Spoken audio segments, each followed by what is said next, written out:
Mais qui est le sniper, braqueur, ancien flic en quête de vengeance et ami d'un ours en peluche très vulgaire qui a une des collections de montres les plus incroyables de la planète?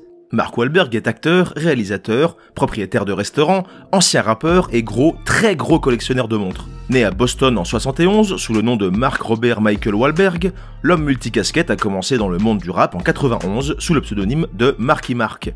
Il entre dans le monde du cinéma à partir de 94 et sera vraiment révélé au public en 97. À partir de là, il enchaînera des rôles dans de très nombreux films, certains rencontrant de francs succès, d'autres plus mitigés. En 2017, il est reconnu par Forbes comme l'acteur le mieux payé d'Hollywood en totalisant 68 millions de dollars en un an. Comme on va le voir aujourd'hui avec lecalibre.com, une belle partie de ses revenus est destinée à assouvir sa passion pour l'horlogerie. Nous allons découvrir plus de 30 montres en provenance presque exclusivement de deux immenses maisons horlogères que vous connaissez.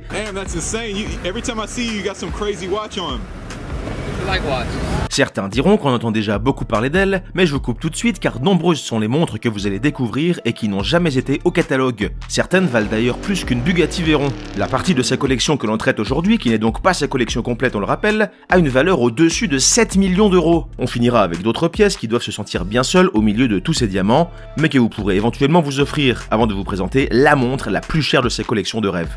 Lorsque nous parlions des montres de Karim Benzema, nous évoquions le fait qu'il possédait plus de Rolex que n'importe quel AD du pays. Mais lorsque l'on voit la collection de Mark, c'est un tout autre niveau. Commençons avec une Rolex Pearl Master 86409 RBR, une pièce au boîtier en or blanc de 39 mm et au bracelet en or blanc lui aussi, entièrement serti de diamants sur le cadran, le boîtier, la lunette et le bracelet. Elle est équipée d'un calibre 32-35 offrant 70 heures de réserve de marche, entraînant 3 aiguilles centrales pour les heures, les minutes et les secondes, ainsi qu'une date affichée dans un guichet à 3 heures. Elle est étanche à 100 mètres et annonce un prix aux alentours de 170 000 €. Pour une première montre, ça vous donne déjà une idée. Je pense que l'on peut dire sans trop prendre de risque que la Rolex Day-Date fait partie des modèles favoris de l'acteur américain, puisqu'il en possède au moins 4 versions plus impressionnantes les unes que les autres. On verra pourtant juste après qu'il possède encore plus de versions d'un autre modèle phare de la marque. Le voilà avec une Day-Date 40 228 396 TEM, une des nombreuses pièces de la collection du jour qui sont tellement exclusives qu'elles n'ont jamais figuré sur le site ou les catalogues de la marque. Cette Day-Date est entièrement en platine, du boîtier au bracelet, possède une lunette entièrement sertie d'émeraude et un cadran magnifiquement serti de diamants, avec des index en diamant et émeraude eux aussi. Elle est faite sur la base de la version de Day-Date lancée en 2015, et toutes ces modifications ont été faites par les joailliers et artistes de chez Rolex. Il s'agit donc d'un modèle que l'on appelle All Factory, signifiant que la montre sort telle quelle de la manufacture suisse. Cette pièce est tout simplement introuvable, mais s'est changée en 2016 contre des sommes aux alentours de 430 000 €. On peut dire qu'en 2021, sa valeur dépasse certainement les 500 000 € sans problème. On reste dans la Day-Date et dans le platine avec deux pièces assez similaires, les Rolex Day-Date 40 228 206. On garde un format de 40 mm en platine, mais on découvre des cadrans Ice Blue avec des index différents. La première version propose des heures en chiffres romains, alors que la seconde se dote de chiffres arabes orientaux, à ne pas confondre avec les chiffres arabes occidentaux qui sont nos chiffres classiques. Vous avez été nombreux à nous dire sur la vidéo de SCH qu'il s'agissait de chiffres indiens, qui sont en effet en partie similaires aux chiffres arabes orientaux, mais pas tout à fait. Les deux sont entraînés par le même calibre 32-55, et la seule différence réside dans le cadran, mais cela change tout au niveau de la cote. La version avec chiffres romains se trouve d'occasion aux alentours de 60 000 €, et celle en écriture arabe monte jusqu'à 130 000 voire 150 000 €. Changement de métal précieux pour cette superbe Rolex Day-Date 228 345 RBR en or rose, avec une lunette sertie de diamants toujours Factory 7. Mark Wahlberg semble trop perfectionniste et amoureux de l'art horloger pour accepter des sertissages aftermarket faits par des joailliers extérieurs. Même diamètre et même calibre que pour les versions précédentes, pour un prix sur le marché gris entre 55 et 60 000 €. Sweet God and baby Jesus. And that's at rest. 4 versions spéciales de Day-Date vous semblent impressionnants? Que pensez-vous de 7 versions exclusives du Cosmographe Daytona? Et il a presque autant de Nautilus comme on le verra tout à l'heure. Commençons avec une autre pièce qui n'apparaît pas au catalogue de la marque, cette Rolex Daytona 116 576 TBR, dont le boîtier et le bracelet sont entièrement en platine. La lunette et le cadran sont magnifiquement sertis de diamants, taille baguette sur la lunette et brillant rond sur le cadran, grâce au travail acharné des artistes sertisseurs de la marque. Elle est bien souvent affichée sur des sites spécialisés entre 250 et 300 000 €, avec certaines annonces montant jusqu'à 450 000 €.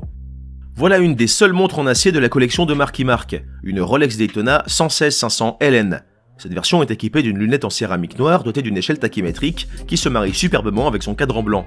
Sur le marché gris, cette pièce se trouve entre 30 000 et 35 000 €. Autre pièce rare et exclusive au poignet de l'américain, une Rolex Daytona 116-578 Sako. La montre et son bracelet sont en or jaune et la lunette est sertie de 36 saphirs orange taille baguette.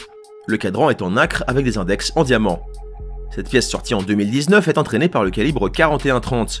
Elle est difficile à trouver, mais se vend parfois au-dessus de 150 000 € lorsqu'elle apparaît sur le marché gris. Encore une Daytona, cette fois-ci entièrement en or blanc, la Rolex Daytona 116-509 BLSO. Toujours le même format qui renferme un calibre 41-30 avec un cadran bleu et quelques détails discrets rouges. D'occasion, on la trouve aux environs de 50 000 €. En plus des Day-Date et des Daytona, on peut dire que M. Wahlberg semble attiré par les arcs-en-ciel. Il s'est offert pas moins de 3 Daytona Rainbow. Ces versions à la lunette sertie de 36 saphirs taille baguette aux couleurs de l'arc-en-ciel, qui sont adorées par certains et détestées par d'autres. On l'a vu à plusieurs reprises avec la référence 116-595 RBOW en or rose. Mais il possède également la 116-599 RBOW en or blanc, ainsi que la 116-598 RBOW en or jaune. Cette dernière apparaît parfois d'occasion aux alentours de 310 000 €, celle en or blanc tourne autour de 300 000 €, alors que celle en or rose dépasse les 330 000 € et monte parfois à 400 000 €. À elles seules, ces 3 pièces totalisent donc environ 1 million d'euros. Petite pause dans les pierres précieuses pour Marc avec cette Rolex Yachtmaster 2 116-688. Avec son boîtier de 44 mm de diamètre, il s'agit de la plus grosse Rolex en or existante. Sa lunette rotative bidirectionnelle est elle aussi en or, avec un insert en cérachrome bleu. Elle est utilisée pour débloquer la complication de compte à rebours qui peut être réglée de 1 à 10 minutes. Cette montre destinée à la navigation est équipée d'un chronographe et son prix d'occasion est aux alentours de 40 000 €. Il possède également une Rolex Yachtmaster 40 dans une configuration Rolex Or qui marie l'acier Oyster Steel et l'alliage d'or rose Ever Rose propre à la marque. Son boîtier Oyster mesure 40 mm de diamètre et sa lunette rotative bidirectionnelle est entièrement en or Ever Rose. Cette montre se trouve d'occasion aux alentours de 15 000 €. Que serait une collection d'un passionné de Rolex sans au moins une GMT Master? Évidemment, Mark Wahlberg en possède 3, mais pas n'importe lesquelles. Le voilà avec une Rolex GMT Master 116-718 LN, une version de 40 mm entièrement en or jaune et au cadran vert, lancée en 2005 pour célébrer les 50 ans de la montre d'aviateur, affichant 2 fuseaux horaires. En effet, la marque date les débuts de la première GMT Master à 1955, alors qu'il semblerait que la toute première 6542 remonte à 1954. Prix d'occasion pour cette pièce exclusive, environ 50 000 €. Marc possède également une version de la GMT Master 2 entièrement en or Ever Rose, une référence 126-715 CHNR. Le CHNR fait référence aux couleurs de la lunette rotative, en l'occurrence moitié chocolat, CH, et moitié noir, NR. Cette version se vend sur le marché gris à 40 000 € environ. Troisième version de la montre de pilote pour Marc, une Rolex GMT Master 2 116-759 SA, entièrement en or blanc, avec une lunette sertie de saphir bleu et de diamant, tous taille baguette. Le cadran est lui aussi serti de diamants brillants ronds, tout comme les cornes du boîtier. Encore une pièce extrêmement rare qui passe difficilement inaperçue et qui se trouve parfois d'occasion entre 110 000 et 150 000 €. J'aurais préféré avoir un petit lapin. Redis-moi ça pour voir. J'aurais préféré une saleté de lapin. Si vous avez l'impression qu'il manque quelque chose pour que cette incroyable collection de Rolex soit complète, vous avez raison, où sont les Submariner? C'est ce que l'on va découvrir avant de passer enfin à la marque suivante. Il semblerait que l'amoureux de films d'action ait tardé avant de se pencher sur la plongeuse en acier, puisque la seule version qu'il possède dans ce métal est un modèle lancé en 2020, la Rolex Submariner date 122-610 LV. Avec son boîtier et son bracelet en acier Oyster Steel et son insert de lunettes en cérachrome vert, elle est considérée comme la remplaçante de celle que l'on surnomme la Kermit, avec son insert de lunettes en aluminium. Cette version de 2020 adopte donc les nouvelles caractéristiques et dimensions de la Submariner, à savoir un boîtier de 41 mm de diamètre et un bracelet Oyster revisité, ainsi qu'un calibre 32-35. Cette montre annonce un prix catalogue d'environ 7 800 €, mais elle est déjà introuvable sur le marché, ce qui n'a pas empêché Marc de l'avoir au poignet, certainement avant tout le monde. Ce n'est pas la seule version lancée en 2020 qui a attiré l'acteur de renom. Le voilà avec une Rolex Submariner date 126-619 LB. Même format et même caractéristiques que la précédente, mais avec un boîtier et un bracelet entièrement en or blanc. L'insert de lunettes reste en cérachrome, mais passe en bleu. En termes de prix, le catalogue parle d'environ 32 500 €, mais celle-ci aussi est introuvable chez les AD. Avant cela, Marc avait déjà jeté son dévolu sur des Submariner lorsque leur boîtier ne mesurait que 40 mm de diamètre, mais entièrement en or jaune. On l'a vu avec une 116-618 LN, cadran noir, lunettes noires, ainsi qu'avec une 116-618 LB, cadran bleu, lunettes bleues. La version noire se trouve entre 30 et 35 000 € d'occasion, alors que la bleue peut atteindre les 40 000 €. On change enfin de maison et avant de découvrir ces montres accessibles par le commun des mortels, nous allons nous pencher sur, vous l'aurez peut-être deviné, Patek Philippe.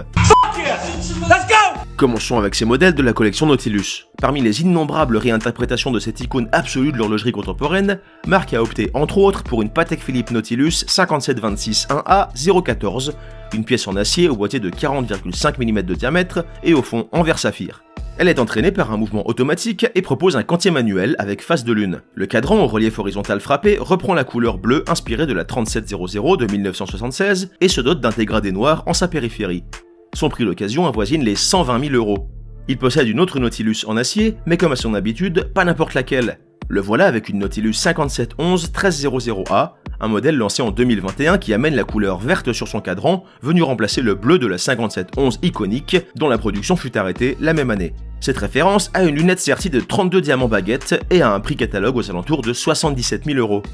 Autre version de la Nautilus au poignet du passionné, une référence 5740. Il s'agit de la toute première Nautilus équipée d'un quantième perpétuel, signifiant qu'il prend en compte les années bissextiles. En l'occurrence, c'est le calibre 240Q extra plat qui entraîne la montre, qui est le plus fin quantième perpétuel de la marque. Elle affiche également un indicateur de phase de lune. La montre et son bracelet sont entièrement en or gris. Lors de son lancement, elle affichait un prix catalogue aux alentours de 96 000 €. Aujourd'hui, sur le marché gris, elle se trouve rarement en dessous de 200 000 €. Voilà une autre Nautilus en or gris dans sa collection, une Patek Philippe Nautilus 5719 10G001. Outre le fait qu'elle ne possède pas de complications autres qu'une date que l'on découvre dans un guichet à 3 heures, celle-ci est entièrement sertie de diamants baguettes et brillant sur le cadran, la lunette et le bracelet. Le cadran en or blanc à lui seul contient 255 diamants plus 3 index en diamants baguettes. Le boîtier est serti de 100 diamants et la lunette de 32 diamants baguettes. Le bracelet est lui serti de 803 diamants plus 150 diamants baguettes sur les liens centraux. Il s'agit encore une fois d'une pièce rarissime, estimée aux alentours de 500 000 €.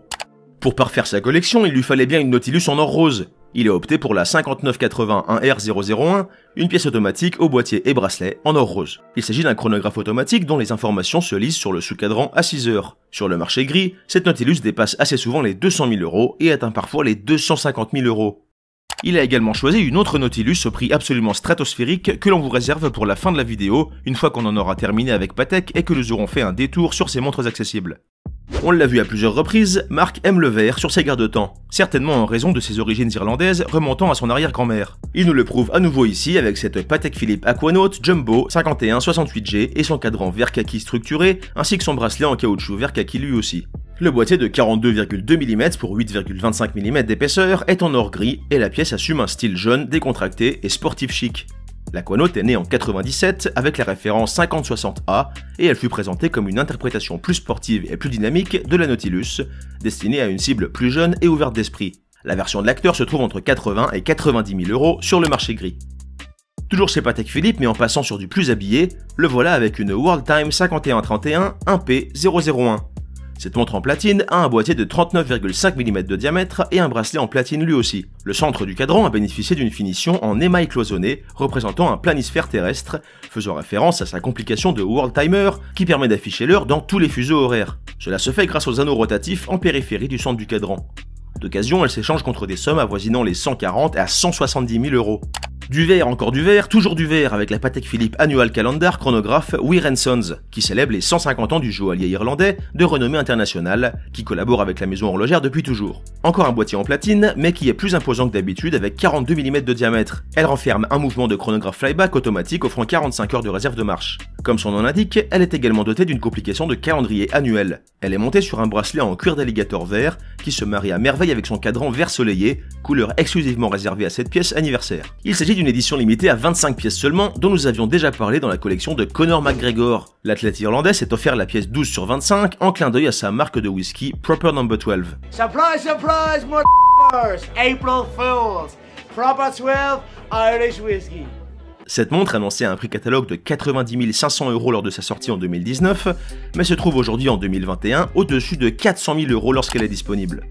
Encore une preuve que M. Wahlberg est un connaisseur et amoureux d'horlogerie, sa Patek Philippe 5207G. Son boîtier en or gris de 41 mm est encore une fois un peu plus imposant que la plupart des pièces de chez Patek Philippe, mais c'est parce qu'il renferme un mouvement à remontage manuel offrant une complication de quantième perpétuel, un tourbillon et une répétition minute.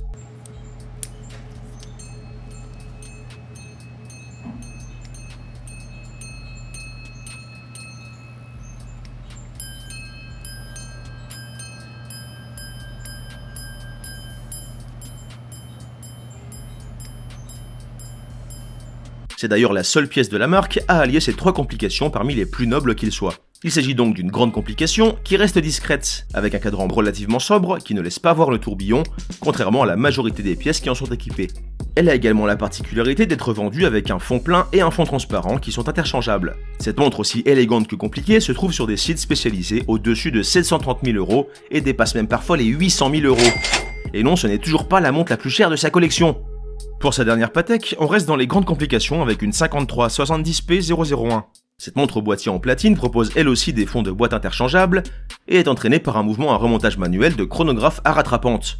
Sa lunette concave lui confère un style habillé, élégant, tout en apportant une touche de modernité et de technicité. Cette pièce vaut environ 200 000 € d'occasion. Il est temps de découvrir quelles montres accessibles côtoient toutes ces pièces folles chez Monsieur Wahlberg, puis de se pencher sur celle qui vaut autant qu'une villa en bord de mer. Lors d'un de ses passages dans le talk-show américain de la star Ellen DeGeneres, Mark s'est vu offrir pour son anniversaire une Casio CA506B 1 AVT, une montre calculatrice en acier avec traitement PVD noir sur le boîtier et le bracelet. Comme son nom l'indique, cette montre au look rétro, à l'affichage digital, propose une complication de calculatrice en plus des complications classiques de la Casio, à savoir un chronomètre, une alarme, un rétroéclairage, etc. Une montre au prix catalogue dépassant à peine les 50 € qui trouvera parfaitement sa place au milieu de la collection à plusieurs millions du passionné. On vous met un lien en description si vous voulez en savoir plus. D'ailleurs, Ellen DeGeneres est aussi une immense collectionneuse de montres. On pensait peut-être vous présenter un épisode sur sa collection. Est-ce que ça vous dit ? Autre pièce inattendue dans cette collection qui fait pâlir les plus grands revendeurs Patek et Rolex, une Timex Ironman 100 Lap T5 E231 9J. Il s'agit d'une montre à quartz destinée aux grands sportifs avec ses 9 chronos pouvant aller jusqu'à 100 heures, ses 5 alarmes, sa capacité d'enregistrer des entraînements et bien d'autres options pratiques avant, pendant et après l'effort. Elle est disponible pour moins de 50 €. Dernière montre qui doit se sentir bien seule au milieu de tous ces diamants avant de passer à la plus chère de toutes, une Nike Triax Stamina. Cette montre de sport à affichage digital et à la forme organique si particulière est elle aussi destinée aux sportifs de haut niveau. Elle permet d'enregistrer 100 tours de piste, elle propose un compte à rebours, 5 alarmes, 2 fuseaux horaires, un chrono, une option de date, mais son étanchéité est limitée à 5 ATM.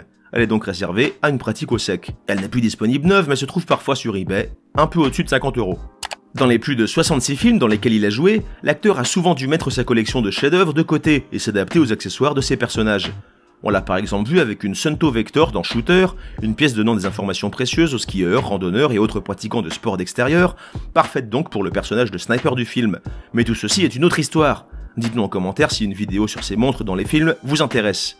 Pour finir, voici la montre la plus chère de sa collection. Mark a opté pour une Nautilus 5990 1400G. Une pièce tout en or blanc, au boîtier de 40,5 mm de diamètre et au cadran noir dégradé gardant le relief horizontal frappé. La lunette et le bracelet sont entièrement sertis de diamants baguettes pour un rendu bling bling assez impressionnant. La montre est entraînée par un calibre manufacture CH28520C FUS, un mouvement à remontage automatique équipé d'un chronographe flyback et permettant d'afficher 2 fuseaux horaires en simultané. Les discrets guichets carrés de part et d'autre du centre de la montre sont des indicateurs jour-nuit pour l'heure locale et l'heure du domicile. La date couplée à l'heure locale est indiquée par aiguille dans le sous-cadran à 12 h. Cette pièce rarissime vaudrait selon les estimations plus d'1,5 million €. Alors laquelle de ces montres ultra exclusives est votre préférée et de quelles autres célébrités aimeriez-vous que l'on parle dans nos prochains épisodes? Répondez en commentaire, cliquez sur le bouton rejoindre pour nous soutenir, on vous met 2 vidéos qui devraient vous plaire et à bientôt sur lecalibre.com.